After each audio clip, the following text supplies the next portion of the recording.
নমস্কার, সব্যসাচী কথা বলছি। টি-20 বিশ্বকাপের সেমিফাইনালে ওঠার লড়াই চলল কিন্তু একদম শেষ মুহূর্ত পর্যন্ত। আফগানদের বাংলাদেশের বিরুদ্ধে এই যে জয় এবং জয় পেয়ে সেমিফাইনালে ওঠা, সেটিও লক্ষণীয়। টি-20 বিশ্বকাপে সেমিফাইনালে বর্তমানে উঠতে পারল আফগানরা। মঙ্গলবার খেলতে নেমেছিল অর্থাৎ আফগানিস্তান এবং বাংলাদেশ। সেই ম্যাচে আবার ভাগ্য নির্ধারণ ছিল কার? ছিল হচ্ছে অস্ট্রেলিয়ার। 3 দলের কাছেই সুযোগ ছিল টি-20 বিশ্বকাপে সেমিফাইনালে তারা যাতে উঠতে পারবেন। শেষ পর্যন্ত বাংলাদেশকে 8 রানে হারিয়ে সেমিফাইনালে উঠল আফগানিস্তান। ছিটকে গেল অস্ট্রেলিয়া, যে খেললেও না। সেই ম্যাচে প্রথমে ব্যাট করে 115 রান করে আফগানিস্তান, যেটা টি-20 ফরম্যাটের জন্য খুব একটা যে মনোগ্রাহী রান সেটা একদমই নয়। বাংলাদেশ সেই রানটাও তারা করতে পারলো না।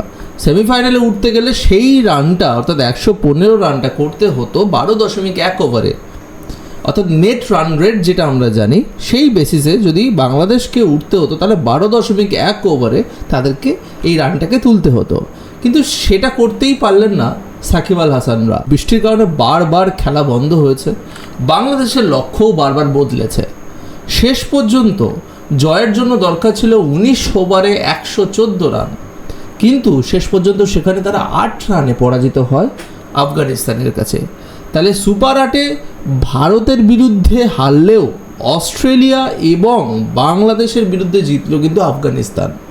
অর্থাৎ এশিয়া থেকে আপনারা বলতে পারেন সেকেন্ড সবথেকে ইমপ্রুভড দল বা এই মুহূর্তে সবথেকে বিশ্বের ইমপ্রুভড দল হচ্ছে আফগানিস্তান। তারা যথেষ্ট পরিশ্রম করেছে তাদের এই দলটাকে নিয়ে। এবার সামনে যে সেমিফাইনাল আসছে সেখানে তাদেরকে খেলতে হবে দক্ষিণ আফ্রিকার বিরুদ্ধে। অর্থাৎ আজকে বাংলাদেশের পরিস্থিতিটা কি? বাংলাদেশ কারোর সাথেই জিততে পারছে না।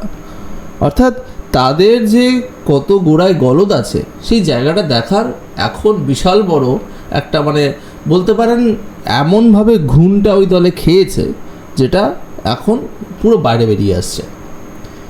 কি বলবেন দর্শক, আজকের যে বাংলাদেশের বিরুদ্ধে যে আফগানিস্তানের যে জয় সেটা কতখানি এরকম খেলা আমরা কত শেষ কবে দেখেছি আমার খুব একটা মনে পড়ে না, কিন্তু এ খেলা আফগান সারা ভারত কেন সারা বিশ্বকে জানান দিয়ে গেল যে তারা লড়াইয়ের ময়দান শেষ মুহূর্ত পর্যন্ত কিন্তু ছাড়েনি।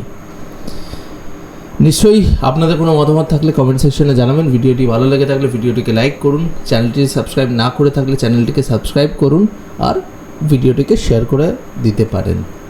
ধন্যবাদ।